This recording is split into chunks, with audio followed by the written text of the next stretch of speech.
കൃഷ്ണ ഗുരുവായൂരപ്പ, ഇന്നിപ്പോൾ ഞായറാഴ്ച നല്ല തിരക്കാണ്. നമുക്കെന്തായാലും ഗുരുവായൂരപ്പൻ്റെ നിർമാല്യ ദർശനം നമുക്കൊന്ന് കണ്ടു തൊഴാം. എല്ലാവരും വന്നോളൂ കേട്ടോ. നമുക്ക് ഗുരുവായൂരപ്പൻ്റെ നിർമാല്യ ദർശനം കാണുക എന്ന് പറഞ്ഞാൽ അത്രയും മഹാഭാഗ്യമാണല്ലോ. അപ്പോൾ നമ്മളങ്ങനെ 3 മണി നാഴികമണി 3 അടിച്ച സമയത്ത് ആ വലിയ ഗോപുരവാതിൽ തുറന്നു, മലർക്കെ തുറന്നു.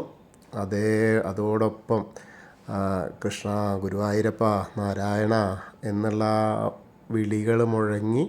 അങ്ങനെ നമ്മൾ നേരെ ഗോപുരവാതിൽ കടന്ന് അകത്തേക്ക് കയറുക.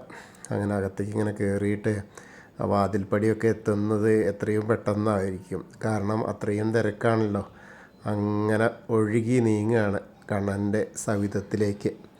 അങ്ങനെ കണ്ണനെ കാണുമ്പോൾ ആദ്യം തന്നെ നമുക്ക് കാണാൻ കഴിയും ആ കണ്ണൻ്റെ ആ മനോഹര രൂപം.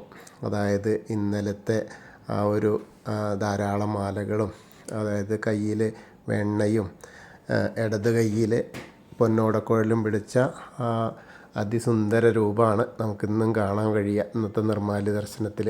അപ്പോൾ ആദ്യം അങ്ങനെ വന്ന് നമ്മൾ കാണുന്നത് ആ മണ്ഡപത്തിൻ്റെ അവിടെ വന്നിട്ടൊന്ന് കാണാം നമുക്ക്.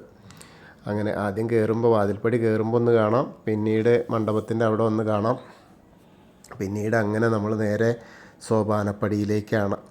അങ്ങനെ സോപാനപ്പടി എത്തുമ്പോൾ ആ കണ്ണനെ ഇങ്ങനെ കൺകുളിർക്കെ കാണാൻ കഴിയും. അങ്ങനെ നമ്മൾ കുറച്ച് നേരം നിന്ന് കണ്ട് തൊഴുത് പിന്നീട് അവിടുന്ന് ആ മാലകളൊക്കെ അങ്ങനെ കണ്ടു തൊഴാം. അങ്ങനെ നമുക്ക് പിന്നെ വന്ന് വാതിൽപ്പടിയിൽ, അതായത് അങ്ങനെ നിന്ന് കുറച്ചും കൂടി നമുക്ക് കാണാൻ പറ്റുന്നത് 3:10, ഏകദേശം 3:10 കൂടിയിട്ട് ഭഗവാന്റെ ആഭരണങ്ങളൊക്കെ ഇങ്ങനെ ആ കളഭങ്ങൾ, ആ മാലകൾ മാറ്റി, അത് കഴിഞ്ഞ് ആ കളഭങ്ങൾ ഇങ്ങനെ ഒരു ശകരം പോലും നിർത്താതെ ഇങ്ങനെ എടുത്തു. അതെല്ലാം സുരക്ഷിതമായിട്ട് വെച്ചു. സ്വർണത്തിൻ്റെ കിരീടമൊക്കെ മാറ്റി വെച്ചു. അത് കഴിഞ്ഞ് ഭഗവാനെ കാണാൻ അപ്പോൾ എന്താ ചന്തമെന്നറിയോ, നേരെയുള്ള ചതുർബാഹുവായ വിഗ്രഹം അങ്ങനെ കാണുകയാണ്. അങ്ങനെ കണ്ട് നോക്കുമ്പോൾ അതിൻ്റെ അടുത്ത പടിയായിട്ട് തൈലാഭിഷേകമാണ്. ആ തൈലാഭിഷേകം അതും ഒരു കാഴ്ച തന്നെയാണ്.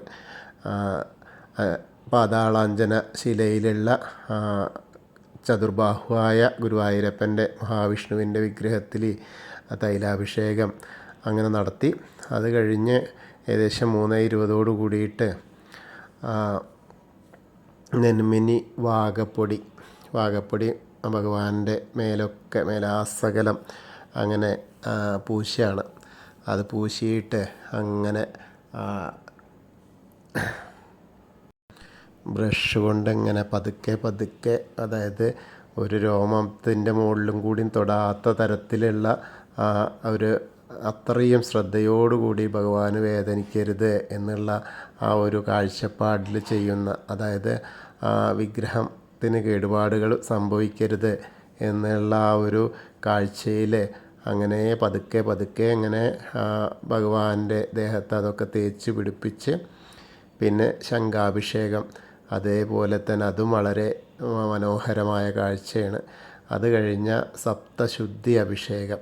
ആ സപ്തശുദ്ധി അഭിഷേകം എന്ന് പറഞ്ഞാൽ തന്നെ വലിയ കലത്തിൽ, അതായത് ആ പാത്രത്തിലുള്ള ജലം, മണിക്കിണറിലെ ജലം കൊണ്ട് ഭഗവാനെ ആ സപ്തശുദ്ധി അഭിഷേകമാണ്. ആ ശുദ്ധിയായ ഗുരുവായൂരപ്പനെയാണ് പിന്നീട് നമ്മൾ കാണുന്നത്. അത്രയ്ക്കും മനോഹരമായ മഹത്തരമായ ഒരു കാഴ്ച. അങ്ങനെ അതും കൂടി കഴിഞ്ഞാൽ പിന്നീട് മലർ നിവേദ്യത്തിനായിട്ട് ഏകദേശം 4:40 കൂടിയിട്ട് അടയ്ക്കുകയാണ്. അപ്പോൾ അതൊരു നല്ല കാഴ്ചയാണ്. ഇന്നത്തെ ആ ഒരു നിർമാല്യ ദർശനം എനിക്ക് കാണാൻ പറ്റി. അതുപോലെ നിങ്ങൾ ഓരോരുത്തരും ഞാൻ പോയ വഴിയിലൂടെ എന്നെ കേട്ട്, എന്നെ ശ്രവിച്ച് ആ ഗുരുവായൂരപ്പൻ്റെ തിരുസന്നിധിയിലെത്തിയിട്ട് ഇന്നത്തെ ആ നിർമാല്യ ദർശന പുണ്യം നുകരൂ. അത് നിങ്ങൾക്കും ആ ഗുരുവായൂരപ്പൻ്റെ അനുഗ്രഹം ലഭിക്കുന്നതാണ്. കൃഷ്ണായ വാസുദേവായ ഹരയേ പരമാത്മനെ പ്രണതക്ലേശനാശായ ഗോവിന്ദായ നമോ നമഃ. ഹരേ കൃഷ്ണ. ഗുരുവായൂരപ്പാ ശരണം.